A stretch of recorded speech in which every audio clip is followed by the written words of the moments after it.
Welcome to a brand new episode of Seize the Moment podcast. Today we have a very special guest. We have Louis King. He's the director of outreach, assemblies, and concerts at the Aim for the Heart organization. He's expressed his message of emotional literacy education behind the walls of San Quentin Prison to the halls of Princeton University and more. He's traveled from San Quentin to Harvard, sharing his message and teaching emotional literacy through music and art. He's toured the world with artists such as Earl Sweatshirt, Anderson Paak, and the Outlawz. He's been featured as a hip hop performance artist on Netflix, HBO, and Fox Sports, and has worked on soundtracks such as Star Wars and Planet of the Apes. And he's currently working on a Web3 project on Gala music with some of the biggest hip hop icons. And Louis, it's a pleasure to have you on. Thanks for coming on, man. Appreciate y'all having me, man. Yeah, Absolutely. absolutely, man. I know the audience here doesn't really know the background here, but it was really dope, man, that we reached out to you because you saw our interview with Edi, who obviously we love from the Yeah. Outlawz. And it's so cool, man, that we get to connect through hip hop. And then I obviously found out about Aim for the Heart, which I've known about for a while, but I didn't know that you were a part of it. So that's where I want to start this conversation at this point, man. So can you tell us what Aim for the Heart is, your relationship with Leila Steinberg, and essentially where this whole thing is going? Yeah, I'd love to. So, Aim for the Heart is a nonprofit. It was founded by Leila Steinberg, and pretty much started out, as assemblies in motion in the Bay, I believe. Um, they would go into schools and do assemblies and, uh, pretty much create really what we do is we teach the youth and really whoever, it could be youth, could be adults, we all need it, how to manage their emotions using music and art. It's a tool, it's very teachable. And we believe that the easiest way to reach the youth is through music and art. So that's the tool that we choose to teach. Emotional literacy is the term. And, pretty much that's just the ability to, manage, identify, assess, access the emotions of oneself and others as well. And so that's what we're in a school, in a prison, in a community space, um, wherever we show up and we do our assemblies and our workshops. Mm. And Layla's been consistently coming in. That's her favorite word, consistent. She's been doing this since the 90s, probably before it was cultivated, probably even before that. But Tupac was um, one of the first artists to come through the program. Started out in her living room in the Bay, and you can see kind of some info of that in the Hulu doc, Who Shot Tupac. We just kind of talked about, check that out too. But anyway, she pretty much like would have these Ray Love and Pac and these artists just over in her living room, and they would write on a topic each week, and they would come back the next week and share on that topic and give feedback. I like that piece that I really like that piece because I lost my dad too. So when you said that one line, like it made me feel that too. I mean, Yeah. this is just like very powerful because whether you are the person sharing the music, whether you're the person who's giving the feedback, or whether you're just someone that's sitting there listening and observing it, you're feeling this thing. You don't even have to say nothing, So, that is the program. I could talk about it for a long time, but yeah, we're still in schools every day, weekly, bi-weekly, as well as, we go do this done it in San Quentin in LA County, Lancaster, uh, and just Ironwood State Penitentiary, and yeah, just anywhere that needs it. We've done workshops like this with Aim for the Heart at SoundCloud and WME and major organizations as well. So, schools. Um, it's really cool. It's purpose driven work. We call it heart work. So it's like in my life, I felt like I've constantly been creating music and working in the business of music. but really focusing on my hard work has been leading me the direction. This stuff that I'm just like, I know God wants me to do this, and it's what I love doing, and it helps people and it helps me. So kind of just following that path is kind of helped me to open up, just in the music industry in general, in the business, and vice versa, being able to, you know, work and pay the bills and put food on my kids' plate, through music, allows me the time to then go into these spaces and share my music and my art, and this tool that we're really just sharing, because everyone has it, everyone can do it. It's just more about showing someone how to do it, if they don't know, because everyone doesn't know. So, Absolutely. Yeah, and I'm actually curious, like, what first brought you to Aim for the Heart? Because, like, I imagine, I mean, I'm with you. You know, you're like, oh, like this is the message I want to spread, and this is to really help people, and that's a meaningful thing. But I'm really curious, like, how you first like came to be with them. Like, what kind of brought you there? yeah, it's a great Yeah, question. yeah. It it happened really through, like, I'm a believer that nothing happens on coincidence. Mm, And it also, being that Tupac was my favorite artist for sure, the Outlawz were my favorite group. I didn't go looking for it. I didn't, I had always heard that. I went to school, I'm from LA. I went to school in Santa Monica High School, which is like a famous high school, mm, and I had always heard that, like, there was, that Leila Steinberg, or, the manager Tupac, was in um, Venice, but I didn't know for sure. But I had this really awesome friend, Devaney, that, I was really close to, or really cool. I'd come over to her house, she'd come over to mine. We all had mm. like friends in the same group, and that just like my day one. Little did I know, what I mean? Fast forward to however many years later, I'm going to I'm like doing some shows. I had this project, International Slap, that went viral on DatPiff, and was booking some international shows in like Norway and Oslo. And Damn. I went to this club in Hollywood, and they were trying to book me there. And I'm giving you the real story. They gave me some weed, you know what I'm saying? And I'm like, okay, like they put you in a little section, give you some. I'm like, oh, they want to get they want to get a good deal or something. I don't know. My homie was the connect for it. I didn't really know who was the promoter or who was running it, Mm, but it turned out that Edi happened to be involved in the ownership of the management of the club. Mm. mm. And I went to, like, there's like a little VIP coat hanging section, and I just walked past it and seen a man inside it, and it was like, hey brother, like, is there a 7-Eleven? You know what I mean? I could grab a blunt. This is the real story. I was Mm, like, mm. Yeah, yeah, yeah. the 7-Eleven I could grab a blunt from. He was like, yeah, it's just to the right. And then he was like, well, what kind of blunt you need? And I was like, oh, I'm embarrassed to say it now, but I don't smoke swishers no more. But Mm, back then it was a swisher. He's like, oh, I got you here, blah, blah, blah, here. And when he talked, I was like, yo, like, you know what I mean? I recognize his voice. Like, clearly I know Edi, I mean, who Edi Right. Mean is, how he sounds. It just was so random that I wouldn't have expected him, because I didn't, like, clearly he's a part of the ownership of the club. So he just mm, happened to be right there. So I didn't necessarily like think it was gonna be him.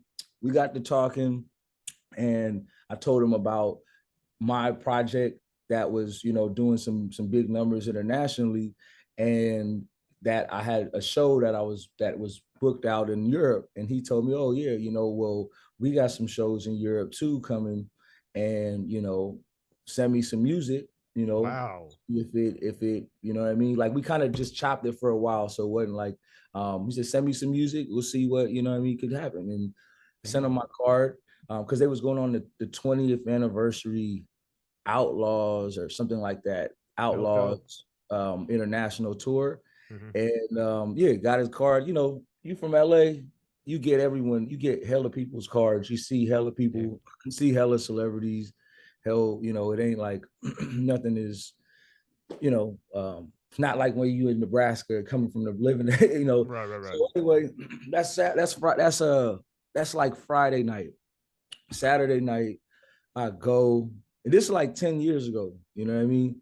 So Saturday night, I go to my homie had an event, like an art event at a gallery, and I go in the art event, and it's and yeah, that's when I seen Leila Steinberg in that, and I recognized her.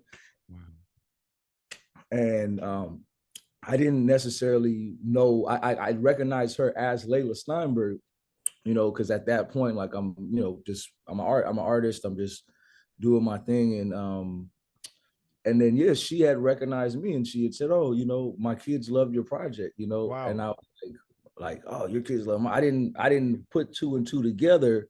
And then I saw my friend Devaney's little brother, Naiku, who's also like my little bro, you know what I mean? But I didn't know, you see what I'm saying? I hadn't put it all together then. So when he came out, then I was like, oh, that's crazy. Great. Like, you know what I mean? And that's why I say, like, we didn't try to make it happen, any of this.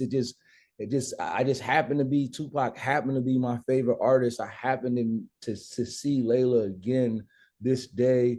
And then Devaney, you know, Devaney really, like, I want to shout out to Devaney too. Like, she really, you know, because Devaney is Earl Sweatshirt's manager, you know what I mean? So that's how I started working with Earl. And Devaney started bringing me to Earl shows, and, you know, was telling Leila, yo, you should rock with my friend. He's like got a movement going on. And so, you know, eventually that led to me touring with Earl, and, you know, like you said, all the stuff we talked about in the beginning.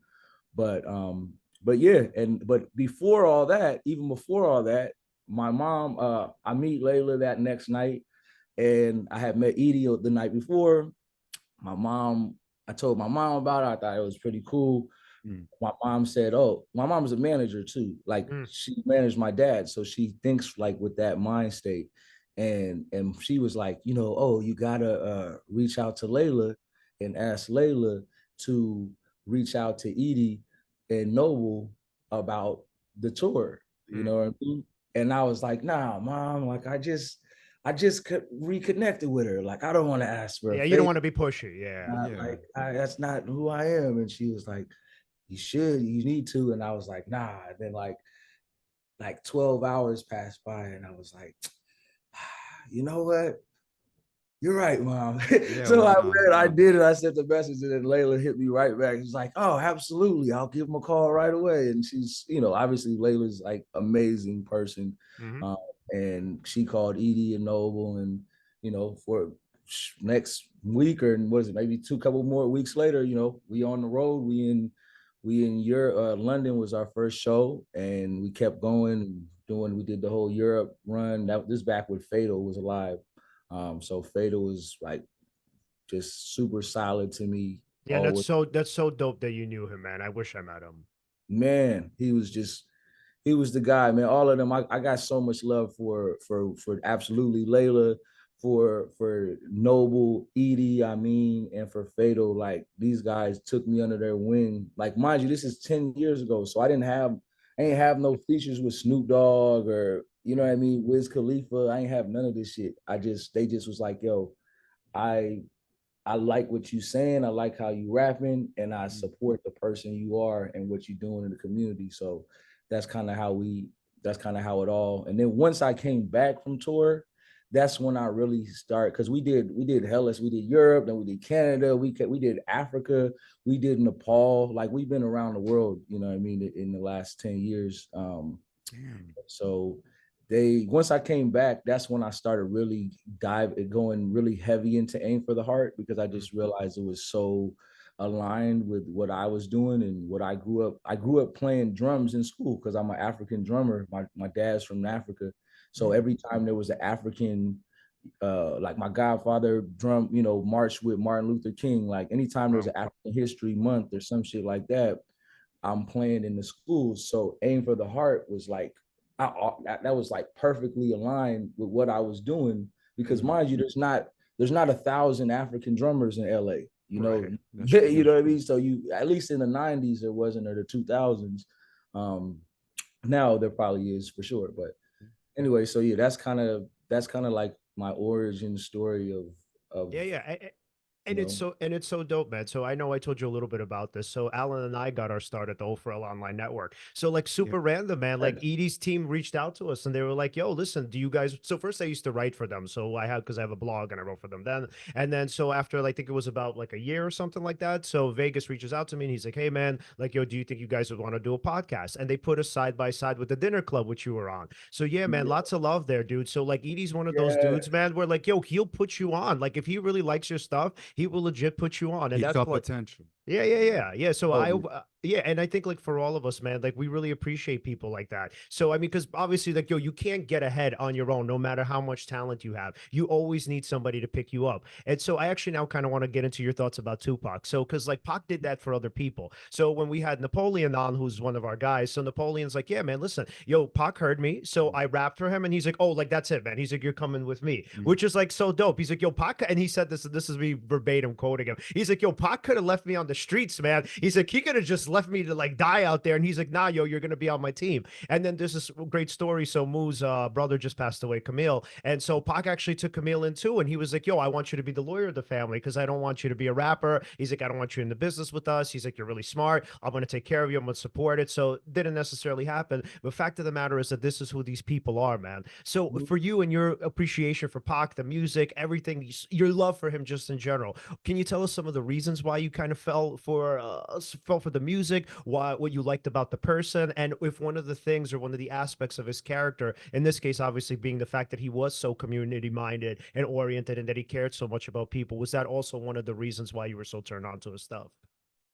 Man, absolutely. I mean, Pop, like, you know, like I said before, I don't believe in coincidences, you know, and excuse me, you know, Tupac, I can't even tell you why specifically, like I can get into, but I can't even tell you why I felt so connected to Tupac and his music for so long. Like, I don't even know. Like I could say theories, but I mean, um, I just felt like I grew up in LA and my family was not from LA. You know, my dad is from Nigeria, you know, but in the same sense, like my family is activists, you know, they are like spiritual drummers. Like they were the first drummers in America to have a major deal. They were the first ever African drummers or artists in general ever to have a deal, a major label deal in America before Fela Kuti. So I'm talking about James Brown was opening for these guys. And when I talk about my godfather, Baba Olatunji, he was absolutely a revolutionary in this country. Before, you know, he marched literally with Martin Luther King playing drums. He went to Morehouse. He's the one, you know, that my dad kind of got with when he got to America. And, you know, he's played with, they played with everyone from Grateful Dead, Rolling Stones. What? Dad is on Michael Jackson Thriller playing drums. They playing, you know? What? So, Which song? the whole album. They What? playing the whole album. Yep. What? Wow. So African drums, you know what I mean? Yeah. Because Michael ain't like nothing normal. He ain't like no Yeah. just whatever everyone else. He wanted to get something that you couldn't get. And Yeah. so I say all that to say, like, before I was even, I don't want to say before I was born, but before I knew that eventually, like, this was going to be like a community space that I would be kind of. Pac's community has been for my whole life, kind of.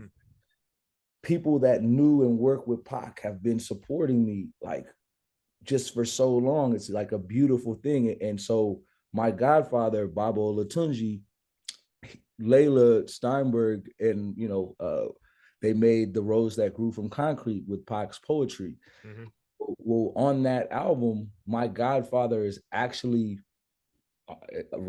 singing one of the songs on that album.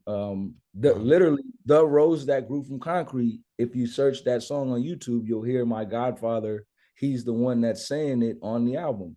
So it's a very just the way that all this stuff happened. I say it wasn't like I didn't go and try to find someone and so with Tupac, I just felt like I just always kind of identified with his character and wanting to do more and be involved in change, active in change. He's a leader. He wasn't a coward at all. You know what I mean? He was the type of person that literally see some people driving, he driving down the street, see some cops or who you even know he shot a couple of off-duty cops. Yeah. You know what I mean? When I tell people, I'm like, when they start talking about Pac, like, oh, he wasn't this, it was like, brother, yeah. Look around your friends, look around the people you know, and ask how many people would be driving and stop and do that for another person. You know what I mean? Random person too. Yeah. A random person. You know what I mean? That's like a very 0.0000% of human beings would do that. Yeah. You know, and Wait, then if it's okay with you, man, can I just tell the story for our audience who don't know? You might not actually know it too. So the Rose. What? Never mind, go for it. Yeah. So yeah. So we'll come back to it. So yeah. So with Pac, there was a night where they were driving. They were in a limo, and then he sees these two black dudes being harassed. Yeah. And so he comes out. He says, "Oh, what's the problem?" So it's two drunk white guys, right? Mm-hmm. So he's like, "Oh, what's the problem?" And they're like, "Yeah, fuck off. You know, like who the hell are you? Get the fuck back in the car, or whatever, right?" So they kind of start like going back and forth or whatever. Pac gets behind the. I don't even think he got behind the car. He gets on his knees and he starts shooting them, right? So come to find out, and he shot them like in the leg or whatever. So it wasn't like for anybody's like, oh my God, he's fucking shooting people. No, he shot them like in the ass. Yeah, he shot him in the ass. Yeah. So come to find out that they were two off-duty cops, man. And so like these dudes that were harassing this person, they were literally fucking cops. And so they had to take him to court. The case was eventually dropped. But yeah, such a fucking crazy story, man. Because nobody would do something like that. I don't know if Edi was there that night, but it would have been cool. I don't remember. Yeah, I think Edi was there, and like they talk about a little more in the documentary. And they in the Hulu doc, and they talking about like the cops came, and the cops come to the studio, and I guess like they know some crazy shit's going down, like Pac gonna get arrested for it or whatever, and they're like, "What do you want to do? Like, should you run or something?" He's like, "Nah, I just want to hear this song one more time." Mm-hmm. And the cops come, and he gets arrested. Here's the song, you know what I mean? But pretty much they said like the song was Dear Mama. And I just felt like that's such a Pac thing. Like he's getting arrested for like shooting a cop, you know what I mean?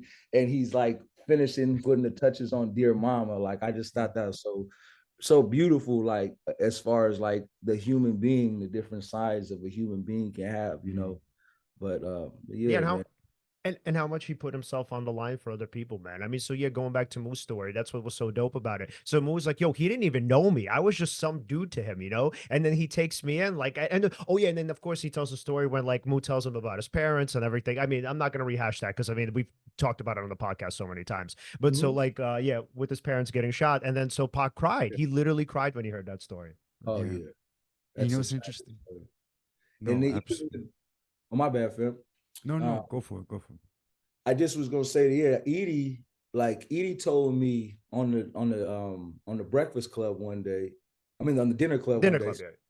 On the dinner club, he was telling me that after we did the Europe trip, he was just talking about like with Pac, how they did a whole Outlawz tour, driving behind the tour bus. You know, and it was like, you know, Pac had that work ethic. Yeah. To where like you said, like he'll give you an opportunity, like it may not be like an easy gig, you know, it may not be like a luxury gig, but if you want to get it, you can go get it, you know. And like the Outlawz, you know, they're Machiavelli trained. Like that's what it means. Like it's a certain details in how this person was not wasting time. They was not like holding punches or, you know, all these details. You know, when I travel with the Outlawz, like we go, we do a show, we go shoot a video, we go do this, go to the studio, record this, we make rounds. Like we're not chilling, you know, it ain't never been like that. Like I was trained by them and they were trained by Paak, you know what I mean? Like on the road before I didn't tour with Solange, Erykah Badu, Anderson .Paak. I'm talking about Madison Square Garden sold out. Before I did any of that, I was learning it from Edi and Noble, you know what I'm saying? And Fatal, you know what I mean? So yeah, it's work ethic and just humility. Like, you know, I mean, Paak did that, you know what I mean? Paak found a way to get on, like with Leila Steinberg. Like Paak, people don't know, like Paak was a dancer with the digital background. Like whatever he had to do to get on, it wasn't no thing. Like when I was touring with Earl, I was tour managing. Like I knew I'm an artist, you know what I mean? But I can do that. Whatever you need me to do, I'm gonna get it done. You know what I mean? Like this is vision, you know what I mean? So I just always respect like the work ethic of Pac. And I think like that's something that no one really was fucking with, you know. And so I did a project called, before I toured with Earl, you know, in 2018, I did a project called The Beautiful Grind, where I but released 3 songs, a new song every Monday, Wednesday, and Friday for a whole year, every single week. Sometimes I'll do 4, 5, 6 songs, but it's only releasing 3 every day for a year, just to have that consistency and to kind of separate myself and kind of build just something unique for myself that I felt like I needed.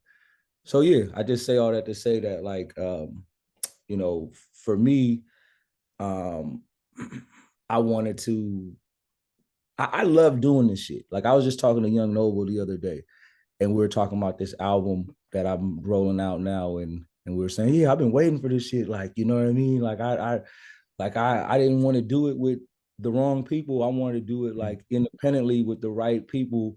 So I even held off for a long time and did what I had to do to like make the ends meet, because I knew this shit was gonna pop eventually.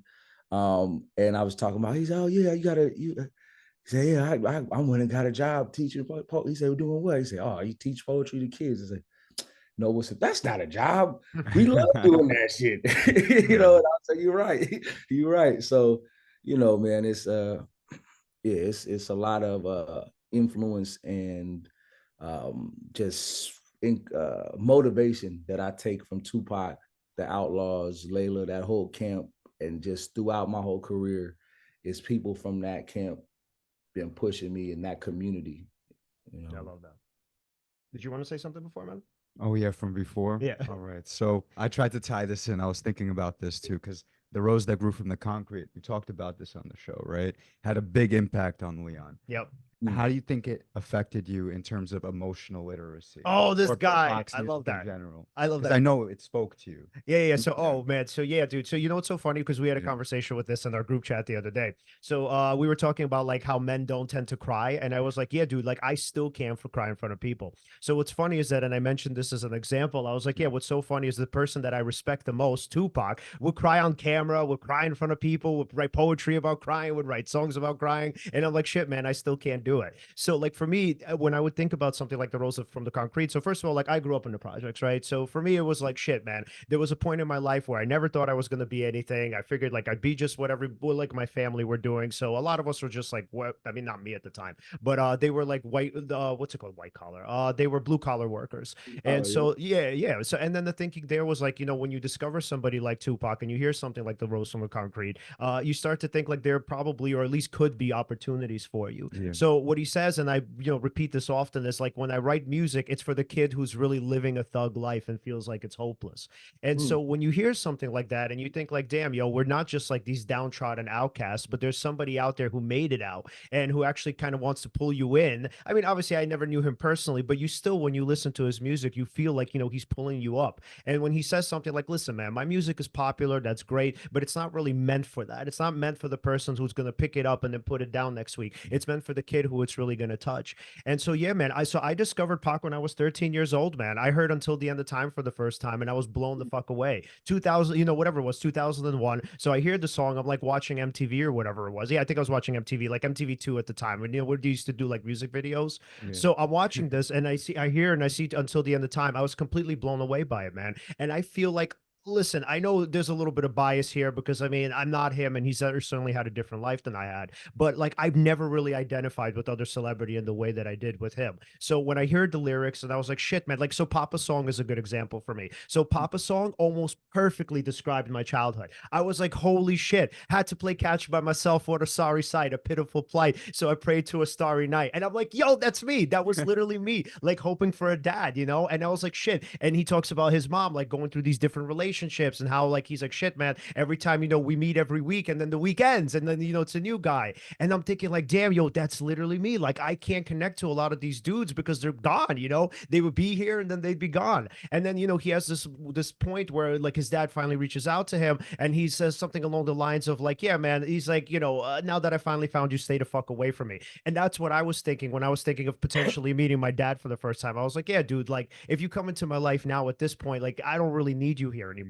But again, going back to the Rose from Concrete, man, what he's essentially saying is your trauma doesn't bind you. Yeah. And so for me as a therapist, especially, what I hear from that is that no matter what your dirty petals look like, no matter the fact that you came from this really rough exterior, the fact of the matter is somewhere within there's the potential for blooming. And yeah, man, I mean, just to hear something like that and to feel like that's possible, especially in the world where honestly, man, it's usually rich people who get around and get along, like it's people who have connections. It's people who essentially grew up with a kind of foundation, especially a financial foundation that most of us didn't have, especially as immigrants. So yeah, man, I would say, just like with you, Louis, man, so the identification there was so complete. And I felt like, yo, if this person can sort of not just make it, but if this person can make it and be vulnerable about it, so it can really be able to express himself. I'm certainly not there yet because I said, again, I can't do a lot of the stuff that Pac did. But like just the fact that that's a possibility and just the fact that he was able to put himself in different people's shoes and perspectives. And again, just the fact that I identified with him so deeply and so thoroughly, man,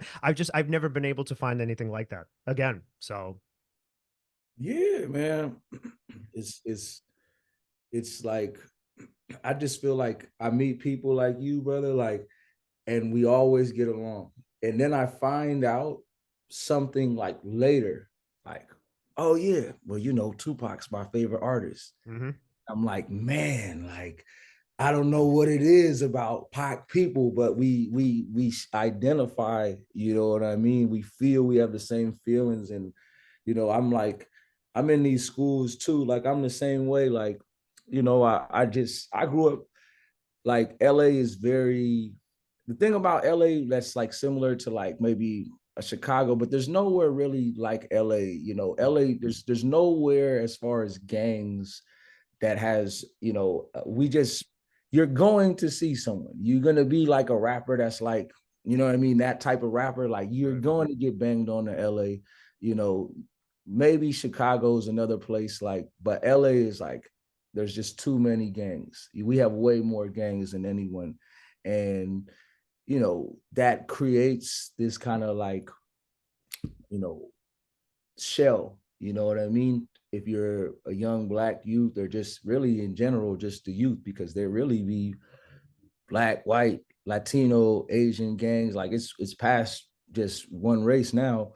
And, I grew up in that. Like I used to think it was crazy when I would go into schools, because I used to be like, yo, like, y'all don't even know, like, I was like out here for real. You know what I mean? Like, and and I was a national championship football player. So, imagine fighting someone like that on your Friday night. Like, you know what I mean? Not to try to like glow, because at the end of the day, I used to think that like being, you know what I mean, being down, being, you know what I mean, like a feared person from your hood, or like one of the top people, like whatever they want to call it, like being a reputable, you know what I mean. I just wanted to do whatever was going to do. I wanted to do it to the best of my ability. And for a long time, like I did feel like, you know what I mean, like boxing champion, like how we say catch all fades, you know what I mean? And I used to think, dang, like it is crazy kind of that they have me in schools, you know what I mean? But then I realized that like it's because I can identify with them in a way that the teacher from Beverly Hills or from wherever is not going to. Right. I'm gonna tell a kid, where are you from, cuz? Mm-hmm. Oh, that's where you from? You know what I mean? We'll have that conversation and he'll be real with me. And we'll actually get through. I had kids crying in my arms because, you know what I mean? Oh, they friend got shot and they mom and they grandma blamed them. Or I came in my first time teaching at this spot. And mind you, I had did, assemblies for thousands, tens, 20s of thousands of kids before I was like doing my actual like every single day curriculum of Aim for the Heart, which is really Leila's, brainchild, you know what I mean, or heart child, bringing it into school to where it's like not a bi-weekly thing, but this is every day, a full curriculum of emotional literacy. We talk about everything. And I had like my first, workshop, I had this little girl who was a sixth grader, and she knowing, she would get into trouble, you know what I mean? It's middle school, so it comes in at sixth grade. She would get into trouble getting kicked out of all her classes and stuff. But in my class, talking and being like you know what I mean? Like someone who participates is a win. You know what I mean? You do good. So she started telling her story. We write our pieces each week. Same thing that she did with Paak. We did write on a new topic each week. This girl wrote on the topic first week, and she revealed in her piece that she had been that she came outside and she heard gunshots. She seen a man bleeding. They came, they told her to run upstairs and get some towels, that a dude got shot trying to hop the fence at her house or whatever. She came downstairs, seeing the dude got killed and that the dude was her dad. And then discovered that the person that was behind the shooting was her mom, and her mom got locked up. So now you got this little sixth grade girl in class. The counselor's office don't know about it. The principal don't know about it. The teachers, no one knows that this even happened. How could this have happened within 1 month? This kid's getting kicked out of classes, and no one even knew. What person could sixth grader can deal with that, and you not see some. So it was very evident to me, like, yo, this is valuable work, because there some kids don't have an outlet. They don't have a friend that they could tell, or their family is like the school didn't even know that this happened. And so I think it's very important to create spaces. I do it not because it's like I believe that this class should be not necessarily by me teaching it. It's social emotional learning, so people are learning a little bit more about that. But there should be an emotional literacy class in every school. Every kid should take it. It should be just like science, just like math. How you deal with things. It's like, that's the difference. You would see a lot less crime. You'd see a lot less mental illness, like if we prioritized it. And just to kind of run it back real quick, because I know we cut them close, but my first time going to San Quentin, I like I said, I come from that background of like gang ties and violence and survival, really. Like when I was 11 years old, a gang came to my house and burnt my house down and sprayed paint. So it wasn't like, I wasn't like looking for this shit. This is just where I came from, you know what I mean? And at a certain, when I went to San Quentin, I was, I thought like the hardest thing was being able to be like, a reputable, stand on everything I am, who I am. Like you could fight, you could, you know, you do whatever, you solid. Like that's kind of, I came into San Quentin really like we all the same. You know what I mean? We the same, like, you know what I mean? One action changed the different why you in here and why I'm not. You know what I mean? We all the same though. We done been through not, you know, I'm not looking, what I'm saying is I'm not looking down at anyone or you know what I mean? We the same, we just brothers, you know what I mean?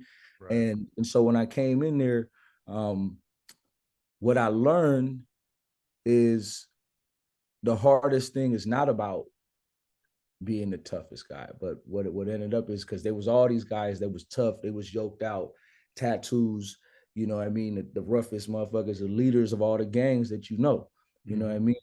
And I did this piece, it was called I Should Have Killed You, you know what I mean? And it was about suicide, you know what I'm saying? And I mean, you know, the way just like the room was just breaking down, like everyone just like tears flowing, pouring, like, you know what I mean? You're not supposed to like even like have contact with people inside, but it's like you doing this thing, people want to come give you a hug, you giving her, you know what I mean? That to me taught me like, yo, what you thought, like the hardest thing being like tough guy, toxicity, like that ain't nothing compared to walking in the room of all the most toughest guys and breaking them down psychologically in their heart, like being able to just reach them in their heart. You know what I mean? So to me, like, you know, you can't take you can't take for granted like the power of connecting to your heart. And I know for me, I'm the same way. Like when my little brother got killed, like I couldn't cry. Like, you know what I mean? I was like, I thought there was a certain like thing that happened in action. I remember specifically that I was like I just wanted to cry, but I was like raging, like want to throw chairs and stuff because it wouldn't come. So I felt like I had to do other things to like punch walls and shit to kind of get the anger out because it wasn't coming. And now, you know, I can cry. I have to hold back tears for movies.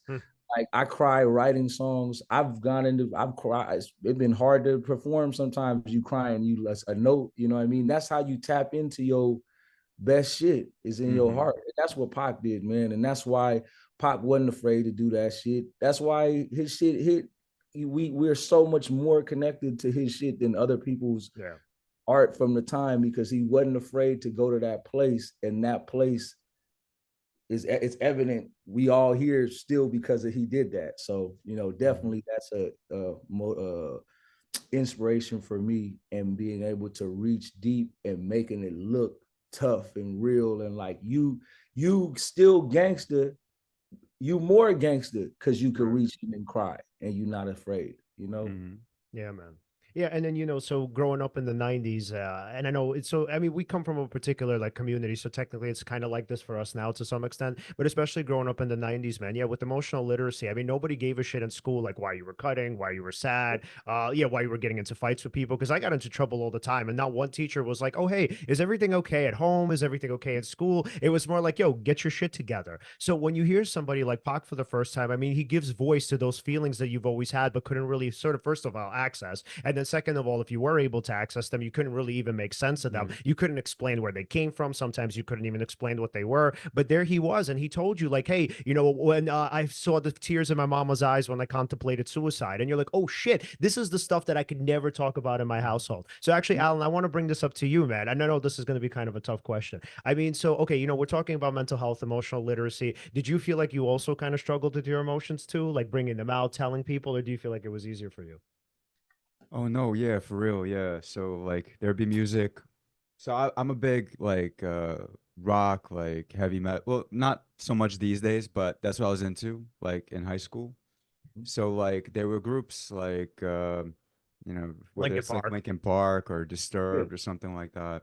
And hell then yeah. yeah, and then the lyrics, like especially in Disturbed songs, it's not coming to mind right now, but there were things that I would hear in the music that would kind of help me get through issues or hard times, or deal like maybe I would be at the gym, maybe I'm like running or something like that, and I'm listening to the music and the lyrics of a song, and I'm kind of imagining things that are happening in my life to the lyrics of the song Hmm. and kind of making sense of things. Yep. And actually, kind of, it was like therapy for me, Yeah, you yeah. know? Oh, interesting. And then Louis, no, great. Okay, now Yeah. I have a question for you, man. So, do you feel like a lot of the stuff that you guys do in terms of emotional literacy, do you feel like, and listen, I understand, like, you guys aren't necessarily trying to be trained therapists, but do you find that a lot of the conversations you guys have when you are vulnerable and somebody is able to empathize with you and see themselves in you, does it also feel therapeutic for a lot of these kids? Yeah. Interestingly, I'm in like right now. So we going to, I think this the doing NYU Yep, on yep. Tuesday, but in at my middle school, so we're in this middle school called Audubon, which is in Crenshaw. So Yep. it's like the primary, it's in Lamert Park. It's the like black school, there's to the west of it is the jungles. So Yep. you got all the kids that are the children of the BPS, you know what I'm saying, all the Bloods, but then to the south is the 60s, the Rolling 60 Crips, you know what I mean? Wow. And the 30s are right there. So you're literally in the middle. The school is right here. You're right in the middle of, and most, like when they talk about most, you heard Suge Knight talk about, oh, I know the guy who did blah, blah. I went to all these guys went to school together. So once they come from um, Audubon Middle School, all the Crips go to Crenshaw High, and all the Bloods go to Dorsey High, right? And so I just said to say, at that school, and then I'm also in a school in Union, Pico Union, which is the biggest Latino neighborhood in LA. It's down the street from the Staples Center, and it's actually like uh, what do you call it? Like stacked, Hmm. populated area Mm-hmm. in LA. Just yeah, super super. So in that school, I have an office, and I share my office with the school psych, Hmm. who's also a black dude who's a hip hop fan, really cool. But I just think it's interesting because me and him have a lot of conversations because he's school psych and I don't have any of the like educational Yeah, yeah. years he put in his work, you know what I mean? Mm-hmm. But I think that like we're both we're very connected, you know what I mean, within the work. That the first thing is just listening to people or giving people a platform to express themselves. You know what I mean? Because I'm not about if I'm a therapist or whatever. It's about can I give you a tool that can help you express yourself? You know what I mean? Hmm. And so I do think like it's therapeutic. It's very therapeutic. I do see I still excuse me. I still think that therapy as well is also an awesome thing if you can afford it. If you can like go do that, like go do that too. Like there's nothing wrong with, you don't have to pick one of them. Mm-hmm. But I would say that music, absolutely therapeutic. In fact, scientifically, it's actually therapeutic. It's not like, you guys saw the TED talk. It's not like Yeah. even without the words, if you couldn't even understand the words, it's still therapeutic depending upon what music. But then again, when you get to talking about like actually expression of yourself and then listening to other people, hearing, what they're going through so you can identify with it, it's not therapy, but it's a therapeutic exercise for sure. Yeah, So man. I love that. Yeah, yeah, yeah. And then like even just the metaphors, man. Like so sometimes when again we can't access our feelings, just a metaphor that maybe doesn't necessarily like it's so obviously metaphors don't describe, right? But they kind of imply. So I remember in The Good Die Young, Napoleon says, I was in a hearse because it was my bed first. And I was like, what? I was like, that's it. That's what it's like to live that life. Like, holy shit, I was born in a hearse because it was my bed first. So the point he was saying, right, kind of for the audience member here who doesn't know, is he was making the point point that like that's how dangerous our lives are. That's how depressed we were. Like there's so much in that one tiny metaphor. And you hear these things and you're like, shit, man, I don't even sometimes even have to necessarily label my emotions, but just hearing somebody somewhat sort of allude to it lets me know that they understand what I'm going through. So yeah, man. And Man, now, yeah, go ahead, man. no, I'm just saying, man, I feel you. Yeah. Got So it. yeah, see, Louis, you know, going into your music specifically, man. Yeah. So can you tell us about sort of some of this, let's say the feelings, some of the experiences that come up in what? And actually, now that you're asking about that, yeah, and also the Web3 project that you're Yeah. working on, and the album "Famous in the Metaverse." So really interested in hearing about that, actually. Yeah. So essentially, how does your music sort of connect to other people? Yeah, is really the question. Yeah. Yeah. And then just to tie right before I jump into that, just to tie it back to like something that I like that happened to me yesterday that I just thought was so cool, like is that from this exercise of writing down my thoughts, sharing them, but just understanding like writing down my thoughts is one thing I developed from doing that is, this is a text world. We're sending texts, we're sending messages. So I developed this thing where sometimes I'll get really, we all get mad. Someone's sending something, we don't like something that's happened. Yeah. And someone sent us a message, we're communicating them. So I got into this thing of like, really through AIM, of writing my text messages, specifically angry ones, in my notepad. Like not writing them like, okay, let me do, you know what? Let me just take this. I'm still finish the message and I write out a full thing that just said everything I was mad about and everything I had to get out. And then I put it in there. And that's fine. I wrote it out. That was the therapy I said what I need to say. I don't necessarily need to say it for you to hear it to you, but I need to say what I need to say. And that's what I've kind of realized about, my own emotional literacy, which is just understanding how you are. Oh, you actually feel better. Like, it's not that you need to say that to that motherfucker. You just need to get it out of yourself. So there was this guy, real quick, there was this guy, I don't know if he might see it anyway, but love to, we have Discord. Web3 is about Discord, and so Discord is like another space where your fans meet and gather and talk to you. And he, this is people around the world, you know what I mean? This is people around the world. And like my project is, like getting around the world through this platform for sure in Web3. And so you get a taste. It's called Famous in the Metaverse, but you get a taste per se. It's like a micro industry. You know what I mean? It's a micro industry. You're seeing everything that the Drake and the Kanyes and these guys are seeing, but you have your own little micro industry.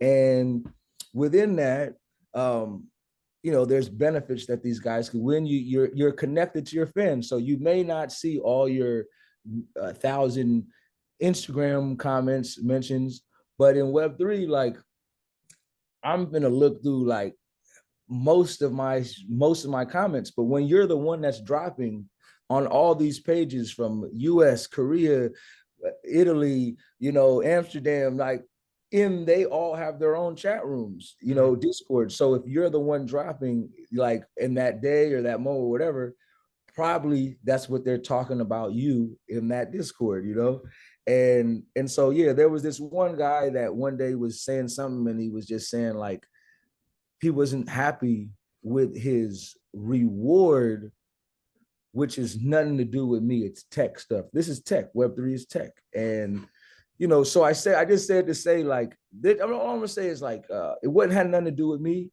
He just said what he was saying. And it's really more of a tech thing that like it's not saying he didn't like the song or something, or whether he does or not, it's not, up to me, but he said something I didn't like. You know what I mean? I didn't like it. I was a human. I'm a human being. I'm like, you know what I mean? I'm in this motherfucker. Like, you gonna talk about me like I'm not in here. I'm in here. Oh, I hate when people do that. Yeah. You know what I mean? I'm in here. So I wrote this whole thing down. But at the end of the day, these are my fans. You know what I mean? Like I love them. Like they could say what they want to say. We're all human beings. Like I wasn't trying to not have no one say nothing. You know what I mean? So anyway. I wrote this whole thing down I was gonna write, you know what I mean? But I just, like I said, I try to keep positive vibes. I'm about positivity. Like I don't want no problems with no one, especially someone supporting my work. That's anyway. He I wrote this whole thing. I cut and copied it out of my messages, put it into my notepad, left it at that, ain't say nothing. You know what I mean? You don't got to give everyone a piece of your energy. You know, you want to give some of your positive energy. There's people who's giving you positive, you get at. You don't got to give everyone. Someone give you negative energy, you don't got to give it back to them. You know, the next day, 2 days, you know, the same person in the chat talking about, man, I love that Louis King guy. He's such a good person, man. Like, blah, blah, like that, like, you know. So it just goes to show you, you know, like you, I don't know. I use that to writing things down. I use that in life, and it actually works for me. And I don't know. I just thought that was an interesting story because it's another way that you're not just only using it to do music, but you're just using this to teach you how to find the right way to express yourself, because the right way is not always like cussing someone out or staring, you know. But anyway, just back into the Web3 thing. Because like, I don't even know. I probably shouldn't have said that. But the one thing I'm gonna say is, like, I do want to just shout out all my fans in the Discord and in all the different chat rooms, Twitter spaces. I do see what you what you write, you know, and honestly, for the most part of it, like, that's the type of stuff that keeps me going. You know, I would do it if it were for myself, you know what I mean? But like, the fact that I can make songs, and this is kind of related to Paak, that I'm not creating for the radio. I'm not creating these songs to fit in with what Drake and what YG putting out on the airwaves. I don't care what they dropping. No disrespect. I like they shit. Thinking about what they're dropping when I'm thinking about what I'm dropping. So I can put a song that's like a B-side song in the normal world as my main hit single. Like, I'm telling you, I'm making these songs about emotional stuff. I could make turn up rap and this and all that, but my core fan base, kind of like in the way Tupac is, like, yeah, he has hella fans from Hit 'Em Up, but like, you know, it's those keep your head ups, those dear mamas, those that are like, you know what I mean, keep you, you know, until the end of time. That's like keeping you like, yo, like anyone can make a diss song, but like anyone can't make until the end of time. You know what I mean? And so, and not anyone can do it in the way Pac can do, at least a diss song anyway. But you get what I'm saying? So my fans, I kind of have that thing where it's like, you know, I like the turn up music and I can make that. And I'm working on a lot of upbeat stuff, but my core fans, a lot of them are into the melodies and into the feeling. And so, yeah, with Web3, that's a place where like I can really put out my music, the stuff that I want to put out, and my fans can receive it, and them songs can go number one. You know what I mean? Like them songs could go number one in the Web3 space, because it's free of influence of, like, you know, you think that the number one song on the Billboard charts is the number one song, but like that's not really the reality. There's a lot of other BS that's going into what decides the number one. That's why we have amazing songs that are coming out from artists around the world, but they never would have any chance of going number one. The number one Billboard songs are going to be a pool of artists that belong to a certain, you know, prioritized community, whether it be because of money, connections, or whatever. And that's just how the game is. There's nothing wrong with that. You get yourself, you want to be number one on Billboard, get your shit up. But what Web3 is doing, and what I'm trying to be one of the pioneers for, is creating your own unorthodox world where you don't have to deal with that. You can cut the middleman out and work directly with your fans. And you don't need 1 million fans to make a career, you know, because just to kind of give you like, you know, like a sum, it's like, okay, my first collection, so these are 100 NFTs going for $100 each. There's 5 of them in the collection, you know, so that's sold out. So, you know, for 5 songs, You know, that was different than I didn't know for sure. Oh, you could sell out. You know, I sold over maybe 600-700 units in that first collection for it. So it sold out. And then I thought, okay, well, you can do even more than that. You know what I mean? You can, like, cause I'm doing all these projects with these amazing artists on it. So I thought, okay, well, this could be something where I could bring some of these major artists in Web3. That would just be big for the whole community of crypto, because crypto want the exposure. Excuse me. And I also know artists, once artists find out how profitable this is, they're not gonna be cool with getting scraps from Spotify. Like we're over that. Like, you know, so it's like this this project is 10 songs. It's each song costs $200 and there's 100 units of it. So like, I don't want to like talk about bad about any mainstream artist or anyone, but we could talk about, you know, there's a couple people who dropped this week, you know what I mean, that are major rappers, you know what I mean, top level rappers, and the numbers that they're hitting, like, these guys are not making anywhere close to what we're making in Web3. Like your favorite rappers, you know what I mean? They're not like maybe like Drake and Kendrick, you know what I mean? And you know what I mean? But besides that, like a lot of these really famous guys, like if you do the math, like they're not making that much money really off of music. They might make money off of shows, endorsements, but they're not making like off of music and sales. So what we can do with 200 fans, they can't do with 2 million fans. And so that's where the power of Web3 is. Once they realize that this, they're going to jump into that. And the fans as well, they benefit, because I was like watching this Drake video when Drake was at the shouts to Drake. I don't know why people hate on Drake. The dude is successful dude. So I don't want, I'm bringing up Drake because he's part of pop culture. I'm not saying negative about him, but I was saying that he was performing somewhere. I think it was on his tour, and he was saying like, man, y'all paying, you know, 5,000, you know, y'all paying $1,000 to get my front row ticket. What are you even getting out of it? I'm smoking and drinking up here. And I, you know, what are you getting out of it? I'm having a great time, you know?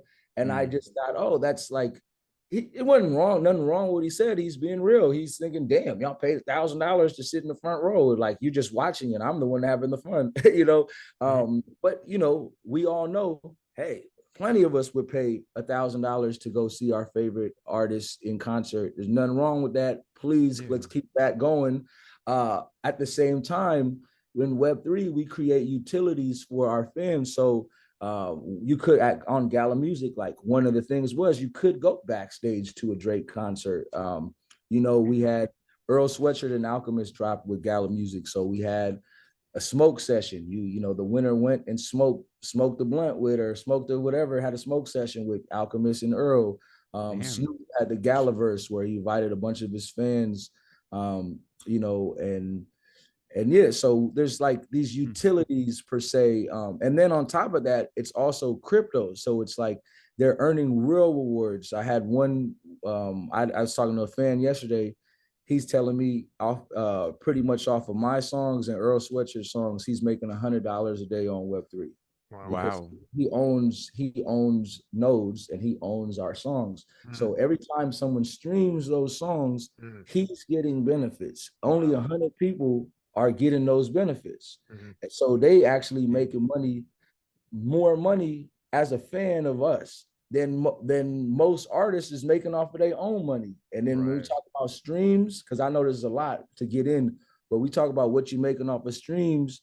There are other DSPs. I'm not going to say names, but you know the ones. You're talking about 0.003 per stream. You know, you gotta get 1,000, you gotta get 1 million streams to make a couple $1,000. You know, we get 10 cents per stream. 10 cents per stream. Aside from, and we don't make our money, we making our money on the front end.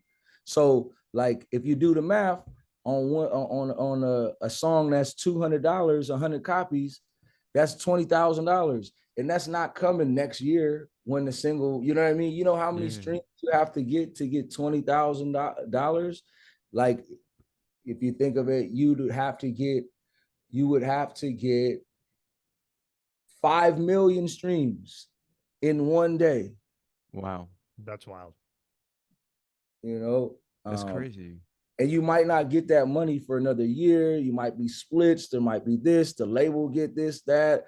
Yeah, There's yeah. all types of stuff. That's just one song. So yeah, and then yeah, something else really cool that we do that I just mentioned, like, because I feel like it's worthwhile and just understanding business and like seeing, hey, this ain't even about me. Go stream my shit, Famous in the Metaverse. You got hella amazing tracks. This is going to be a big thing in the Web3 space that's going to help bring a lot of other major artists over and fans. But aside from that, if you an artist, like, you need to make this jump. Like, I want to be one of the ones that help lead the way. And one cool thing that we did that is we did this mystery box, me and Snoop, on Super Bowl Sunday at 1 p.m. We dropped the mystery box, $5. You get a chance to win our song Sweet Music and some other awesome cool things, posters, and there's another song that's a pink track and some Gala crypto stuff. And yeah, I mean, I don't even know where it's at now. I can't even check, but it would just say, like, it was very successful. They did like at least 50,000 units in the first 24 hours. So, Damn. do the math, like, that's over $250,000 generated off of one song in 24 hours. And this is separate. This is like different than the other, I'm telling you about the 200. These people were paying for a chance to win one of these. So I'm just saying this from a business standpoint to kind of show people, like, there's a lot of unorthodox ways that you can be successful in the music industry, and you don't have to go the same route as really anyone that you know. There's actually a bunch of new rules that we we breaking the boundaries. And you're looking at UMG, you're looking at Universal, and all these labels, like, they're getting fucked up. They're trying to make their own companies about it. Like, no offense to anyone, I'm still down with major labels too, but like, I'm an independent artist and I've really pushed it my way, and I'm just me watching and I'm seeing, damn, they're firing a bunch of people at all these companies, major layoffs. They just took all the music off of TikTok. They're making this new creator program where you can pay to have you could pay Universal Music to be able to use their songs on social media. And so what I see is, like, they trying to find a way, they trying to find something, because this shit is slipping. And let me tell you, at once another, like, as these major artists start coming into the Web3 space, you're going to see the fans transition and the artist transition, because no one is going to take less than a cent when someone like me, who y'all probably even know about since before last week, is making more than some of your favorite artists.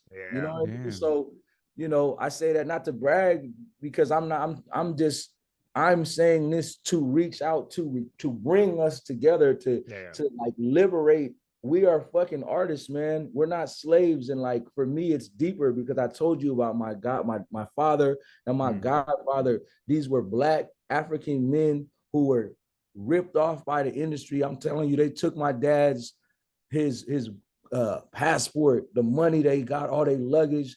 They took and left these 11 Africans in Central Park. This is at the time, my dad is 84. So, before we were famous in the music industry and the entertainment industry as a people, right? Before we could even have our freedom, you know what I mean? We wasn't even drinking, we wasn't even allowed to drink at the same water fountain, but we was famous artists. You know what I mean? So we ain't never really had a fair chance to have ownership. We was never at the table for the Spotify talk. Even you got people like Marvin Gaye, who passed away living in their parents' house because he couldn't. I'm not trying to talk negative. I'm saying, like, yo, this talented brother deserved everything. He deserved millions. His parents owned houses, and I don't even know the details to speak on it, but I know that if for some reason this man couldn't afford his own house, that's ridiculous. We listen to Marvin Gaye every fucking day. You know what I mean? And so all I'm saying is like, shouts to Marvin Gaye. I'm giving you love, brother. I ain't all love to the family of Marvin Gaye. And I just want to say, like, you know, this is it's a cultural thing as far as music, like inclusion, hip hop, you know what I mean? Like it's, you know, so for me, my project on Web3 being a hip hop project, even though I do lots of neo soul and funk, it was purposely supposed to be hip hop to create the intersection of Web3 and hip hop is ownership. And this is a place where all of us universally black, white, purple, orange, yellow, you can come to this space and create a home and find your movement and find your niche and not have to fit into the BS. So that's my explanation. I love it, man. Yeah, yeah, and such a great endpoint too. Yeah, you guys like took the mixtape game, and you pretty much like found a great way to make money and step And this up. gives power back to the artist. Yeah. Right. You're not beholden to these what's called these record companies, Spotify, and the views. Yeah, and that's what mixtapes were, you know, and that's the thing. And it's like this is mixtapes like times 10. So yeah, okay. So just to be mindful of Louis' time here, man. So we're gonna wrap up. Alan, final questions before we go, man. Yeah, if we wanted to, you know, follow your work, and of course buy the new album, Yeah. Where could we do that? Yeah, Aim for the Heart, all of that stuff, man. Yeah. Absolutely. So you can follow me at Louis King, LOUIIKING. That's on all social media. And if you do that, you can find my music. I am on all the DSPs, so you can find me on there too. But with the album that I am promoting right now, rolling out, this Famous in the Metaverse that you've heard about, this interview, DMX and Wiz Khalifa and Snoop and all these guys, Griselda. This is exclusively on Gala Music. So you could just go over to my profile on my Instagram, click on the bio, and you'll see, it'll take you to Gala Music. Or you could just search Gala Music. You'll go, you just type my name in on the front page, on the home page, and you'll find it, just like Spotify or something. There's an app too. You could download the Gala Music app. Also, really, you can just go to the Gala Music homepage and you'll just see my music on there. You'll see it in the top. You'll see the chance to win the Louis King mystery box, and you'll see probably Famous in the Metaverse, which is the name of the project. And so that's how you find it. Like I said, Louis King on all platforms. Aim for the Heart. That's Aim for the Heart. That's the number 4, aim4theheart.org. That's our website. Anyone interested in doing any events or collaborations or that type of thing, feel free to either reach out to the website, email contact, or feel free to reach out to me personally. I'll connect you, or we'll make, we can connect it up. And yeah, I just want to really, because I always feel bad. I always feel worried after interviews that I didn't like shout my people out. I just want to really send a thank you, one, to Leila Steinberg. You know what I mean? The work she's doing is incredible. And just an amazing human being. And then want to shout out to everyone over at Gala Games and Gala Music. It's literally a dream to work with them over there. They're just so good at what they do, and they work very hard. And I just have gratitude to them. Gala Games as well. If you don't know, get on Gala Games Play. Shout out, and really big shout out to everyone in that's just supporting this project, all the fans and friends. Really, I call y'all like friends, y'all my fam. From Visit Flow, you know what I mean, to RNG Crypto and Crypto Runner and Button Pusher. I could go on naming the names of all the guys, and Dice, you know what I mean. I'm gonna feel bad I'm missing people, But all I'm saying is like you guys are really pushing me, lifting me up, and helping me to be able to impact the youth. You know what I mean? And our programs that we're doing, and to be able to help, change the world, because I do think that's what we're all doing this for. So I thank you, brothers, for having me, taking the time to have me, and help lifting up this work on your platform. I'm grateful for you. Absolutely, Absolutely. man. And so, I This mean, is amazing, brother. two things, man. Number one, you are such an inspirational dude, man. Yeah. Like really amazing stuff. And number two, if you do ever get a chance, man, please let Layla know that I've been an admirer of her work since I was probably like 13, 14 years old, man. She's such a meaningful person. It's just incredible the stuff that she does. So thank you again, man. Louis, dude, this was fucking bomb, man. Yeah. Hell yeah, man. But either way, man, it's great talking to y'all. I know we're gonna connect soon, and looking forward to sharing this interview with the people. Absolutely, man. All right, man. Good luck with everything, man. We'll talk to you soon. Take care, man. All right, brother. Y'all be safe, man. Take care. All right. All right. That was awesome. Okay. So, everybody, if you want to follow us, you can follow us at Seize the Moment Podcast on Facebook and on Instagram. On Twitter, we're at Seize_podcast. Like, subscribe, hit the bell on YouTube. And again, thank you so much for watching, and see you next time.